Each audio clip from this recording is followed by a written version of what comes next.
Hello बच्चों, this is अर्पित चौरसिया और आज से हम स्टार्ट करने वाले हैं एक बेहद इंटरेस्टिंग बुक जिसका नाम है इंडियन इकोनॉमिक डेवलपमेंट। जी हाँ, ये बुक मेरे स्कूल टाइम में बहुत फेवरेट हुआ करती थी। और कुछ बच्चे ऐसे होते हैं जो इस बुक को बोरिंग समझने लगते हैं, लेकिन ये सब्जेक्ट आपका हिस्ट्री जैसा बोरिंग नहीं है। ये सब्जेक्ट आपका बहुत इंटरेस्टिंग है। तो आपको उन जैसा नहीं बनना है, आपको इसको अच्छे से पढ़ना है और अच्छे से समझना है, ताकि आपके सारे कॉन्सेप्ट क्लियर रह सकें और आप इस बुक को अच्छे से कंप्लीट कर सको।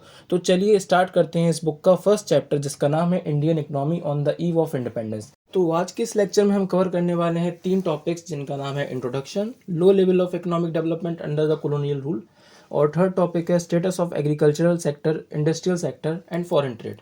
तो ये 3 टॉपिक्स हम आज के इस लेक्चर में कवर करने वाले हैं। बाकी के 3 टॉपिक्स हम बाद में कवर करेंगे दूसरे पार्ट में, ताकि ये लेक्चर लंबा ना हो जाए। और क्योंकि ये लेक्चर अगर लंबा हो गया तो आपको ये बोरिंग लग सकता है, तो हम लोग ट्राई करेंगे अपनी साइड से कि आपको चैप्टर इंटरेस्टिंग लगे और आपको इसको पूरे फोकस के साथ पढ़ना है, तभी आपको ये अच्छे से समझ में आएगा। तो चलिए स्टार्ट करते हैं। तो इंट्रोडक्शन में सबसे पहले हम पढ़ेंगे कि ये इंडियन इकोनॉमिक डेवलपमेंट हम क्यों पढ़ते हैं।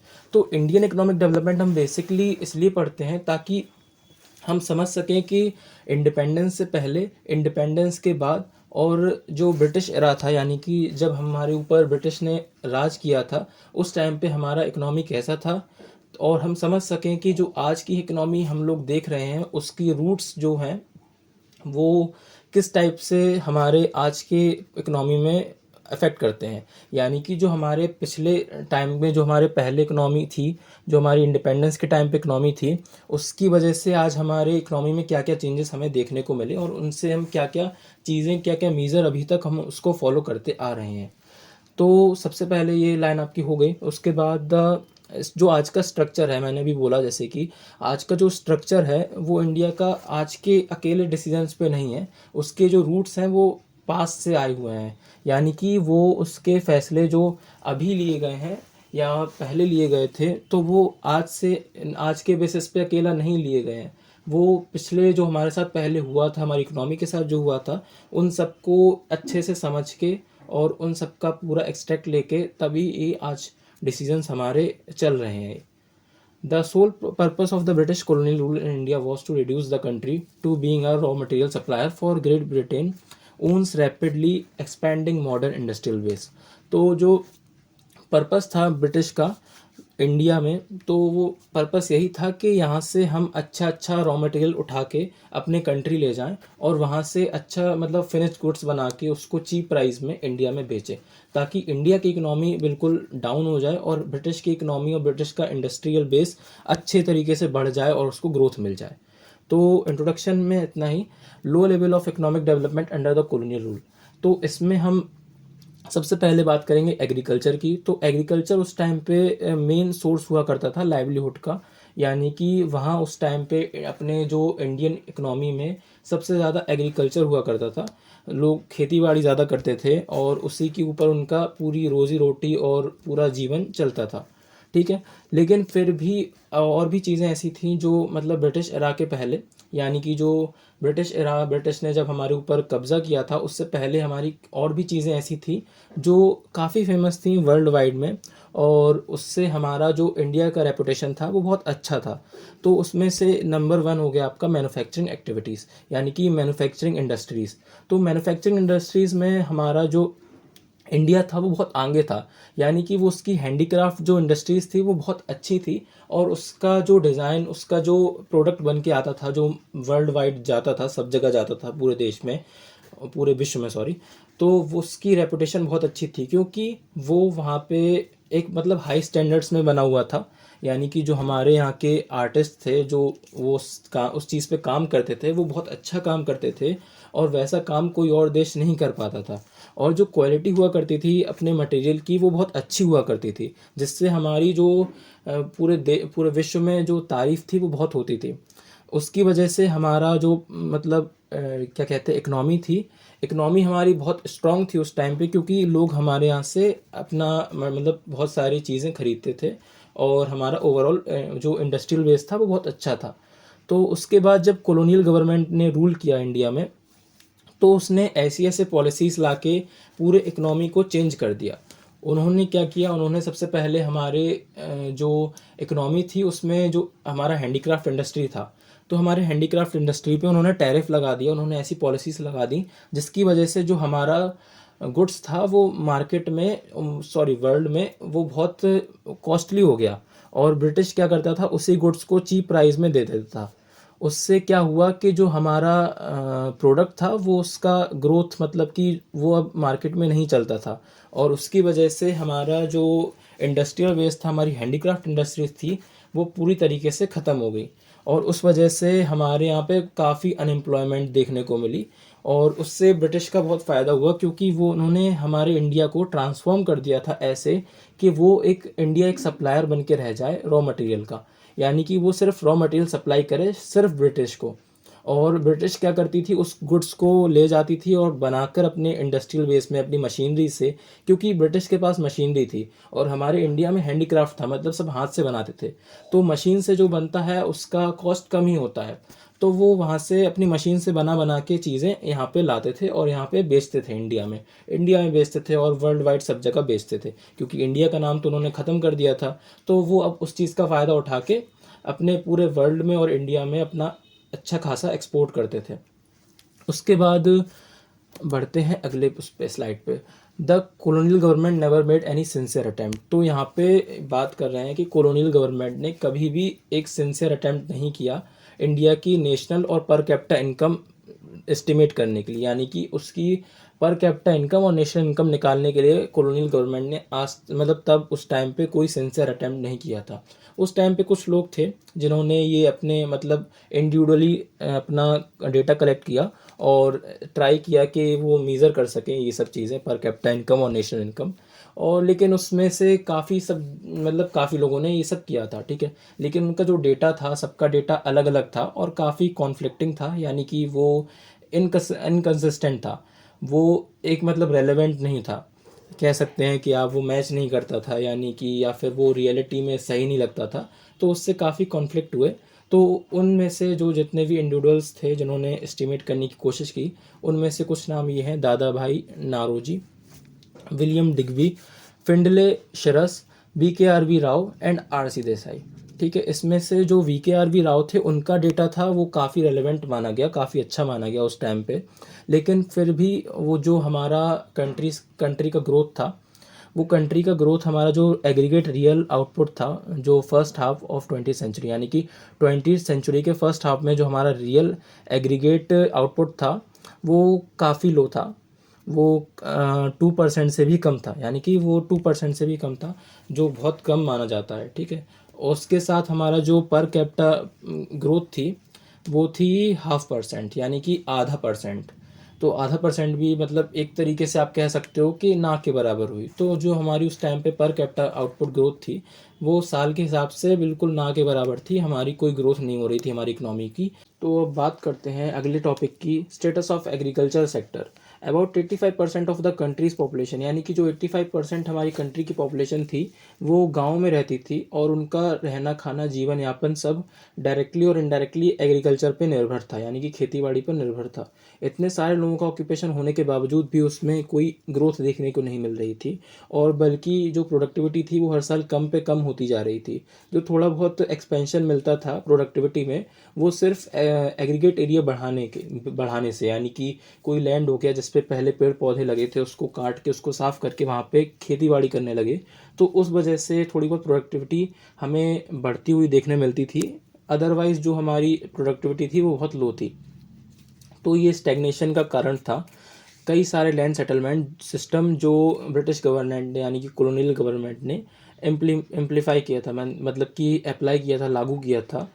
तो उसमें सबसे बड़ा एक सिस्टम था वो था ज़मींदारी सिस्टम, जो कि सबसे पहले बंगाल प्रेसिडेंसी में लॉन्च किया गया था।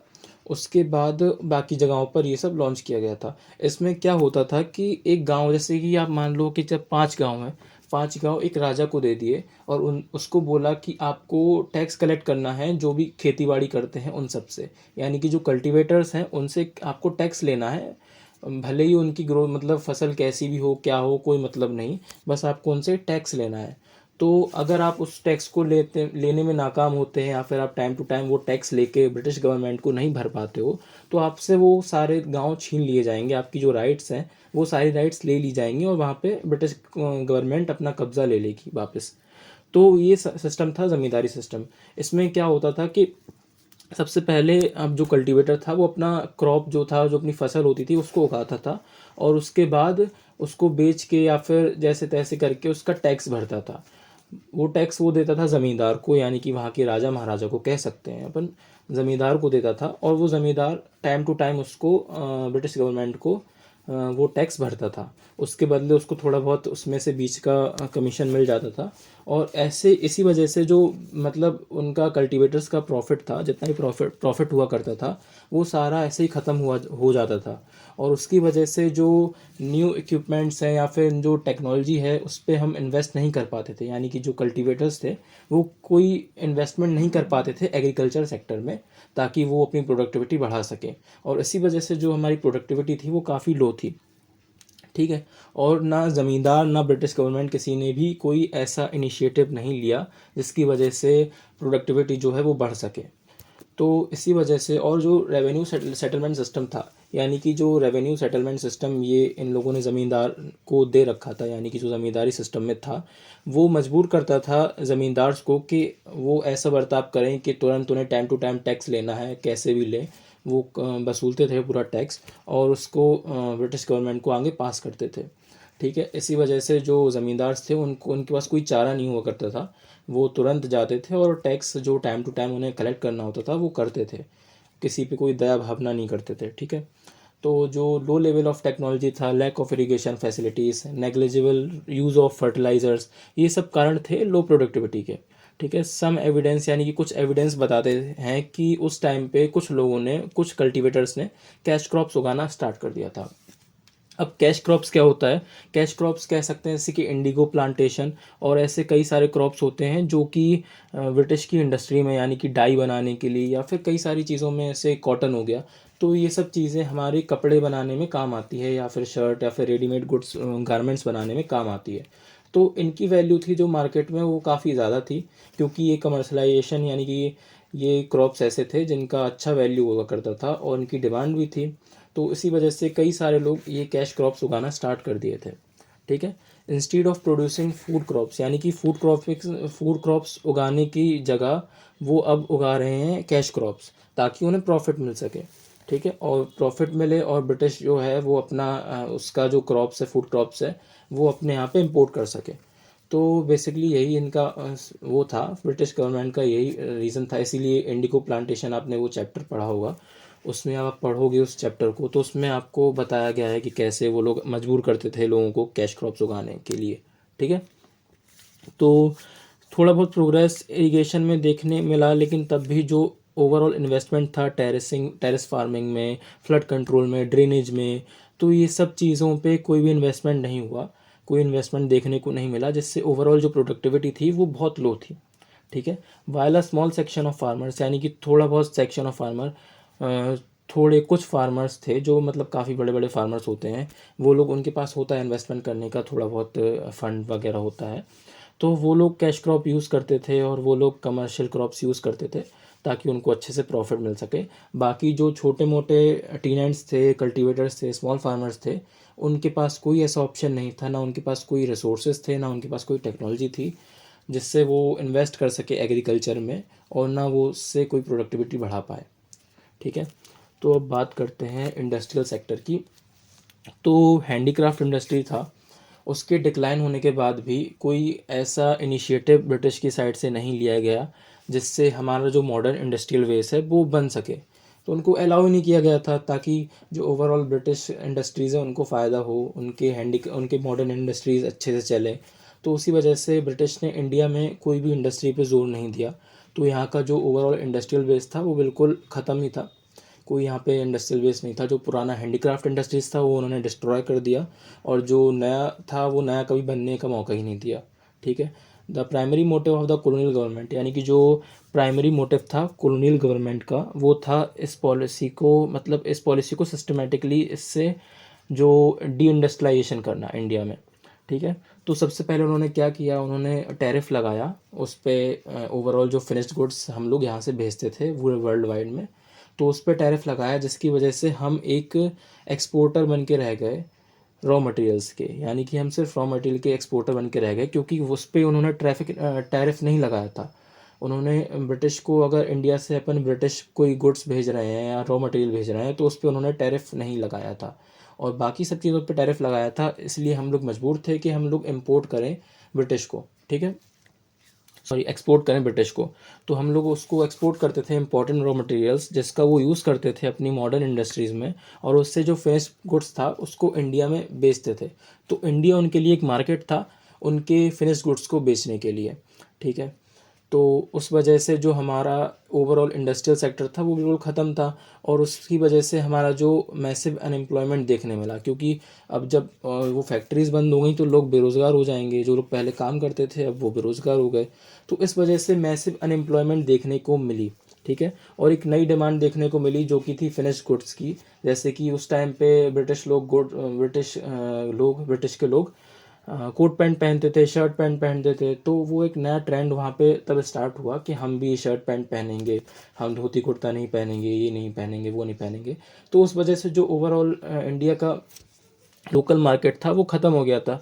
अब ना वो इंडिया में बेच पा रहे हैं, ना वो वर्ल्ड वाइड में बेच पा रहे हैं, ना वो कहीं बेच पा रहे हैं, तो ओवरऑल उनका अब कोई काम ही नहीं बचा, उनका पूरा काम ख़त्म हो गया, और उसकी जगह ले ली ब्रिटिश के फिनिश गुड्स से, जो कि मशीनरी से बन कर आता है, और मशीनरी से जो भी बन के आता है वो चीप होता है, ठीक है। तो उस वजह से जो हमारा अनएम्प्लॉयमेंट देखने को मिला और एक नई डिमांड देखने को मिली, ठीक है। और उसकी वजह से जो हमारी ब्रिटिश गवर्नमेंट थी उसको काफ़ी फ़ायदा हुआ, उसकी उनकी इंडस्ट्रीज़ को काफ़ी फ़ायदा हुआ, क्योंकि उन्हें एक अच्छा मार्केट मिल गया इंडिया, और दूसरे देशों में भी वो बेचते थे अच्छे खासे तरीके से, ठीक है। During the second half of 19th century, यानी कि जो 19th सेंचुरी था उसके सेकेंड हाफ में जो हमारी मॉडर्न इंडस्ट्री थी वो बननी स्टार्ट हुई, यानी कि जो 19th सेंचुरी थी उसके सेकेंड हाफ में, यानी कि दूसरे पहलू में जो मॉडर्न इंडस्ट्री थी उन्होंने इंडिया में रूट लेना स्टार्ट किया, ठीक है। लेकिन ये डेवलपमेंट, ये मॉडर्न इंडस्ट्री सिर्फ कॉटन और जूट टेक्सटाइल मिल से ही स्टार्ट हो पाई, और उस टाइम पे जो हमारी प्रोग्रेस थी वो बहुत स्लो थी, उसकी वजह से मतलब इतनी जल्दी इंडस्ट्रीज़ नहीं बन पा रही थी।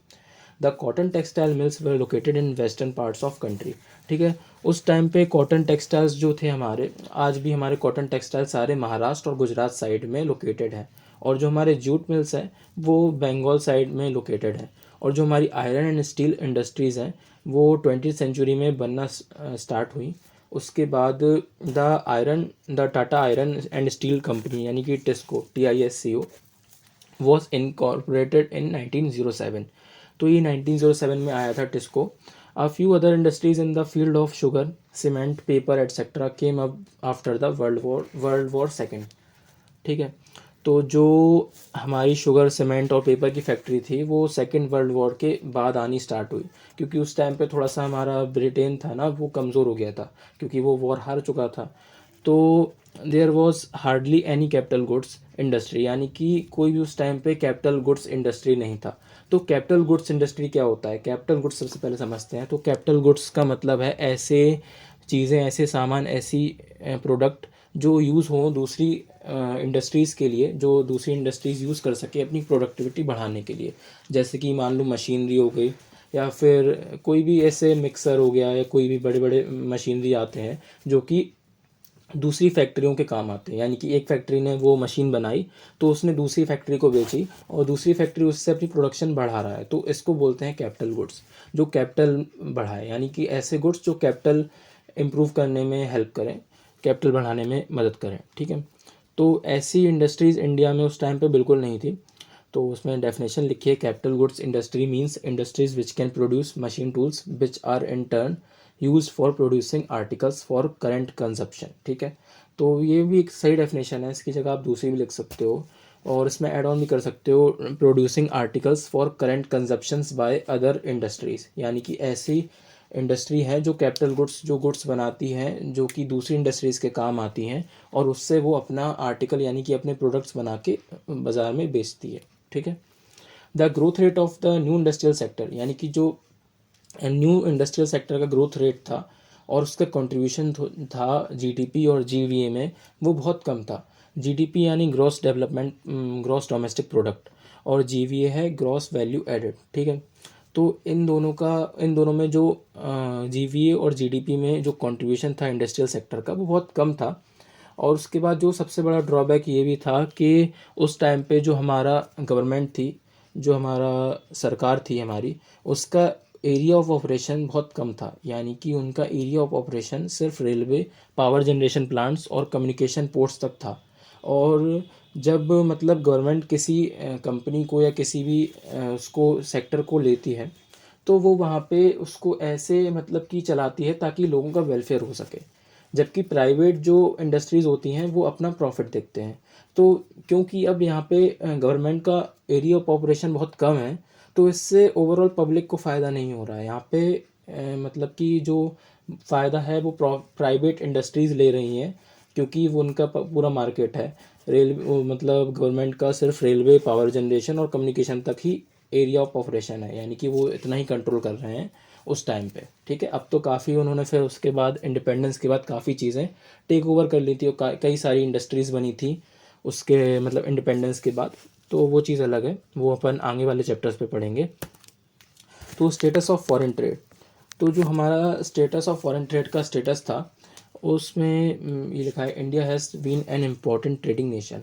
इंडिया जो हमारा था वो काफ़ी इम्पॉर्टेंट ट्रेडिंग नेशन था एंशियंट टाइम में। यानी कि जब हमारा हैंडीक्राफ्ट इंडस्ट्री चलता था तो हम काफ़ी अच्छे अच्छे प्रोडक्ट्स बना के बाहर बेचते थे। उससे क्या होता था, हमारे आमदनी आती थी, हमारा जो कैश होता था वो बढ़ता था, हमारे पास पैसा आता था अच्छा खासा, और हमारी इकनॉमी मजबूत थी, अच्छी थी, ठीक है। लेकिन जब ब्रिटिश की रेस्ट्रिक्टिव पॉलिसीज़ आई और कमोडिटी प्रोडक्शन मतलब उसने ट्रेड एंड टैरिफ आया जो कॉलोनियल गवर्नमेंट ने लॉन्च किया था, उसकी वजह से जो हमारा स्ट्रक्चर था वो काफ़ी अफेक्ट हो गया। हमारा कंपोजिशन, हमारा वॉल्यूम, हमारा सब कुछ बिगड़ चुका था।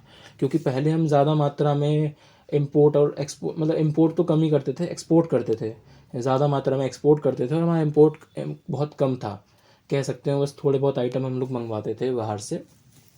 तो जब ब्रिटिश ने ये सब टैरिफ वैरिफ लगाया तो उसकी वजह से हमारा जो ओवरऑल एक्सपोर्ट था बिल्कुल कम हो गया और हम इंपोर्ट ज़्यादा करने लगे ब्रिटिश से, ठीक है। तो ओवरऑल हमारा इंपोर्ट और एक्सपोर्ट दोनों हाई था। एक्सपोर्ट हम करते थे रॉ मटेरियल्स और इंपोर्ट करते थे फिनिश्ड गुड्स जो ब्रिटेन बनाता था, ठीक है।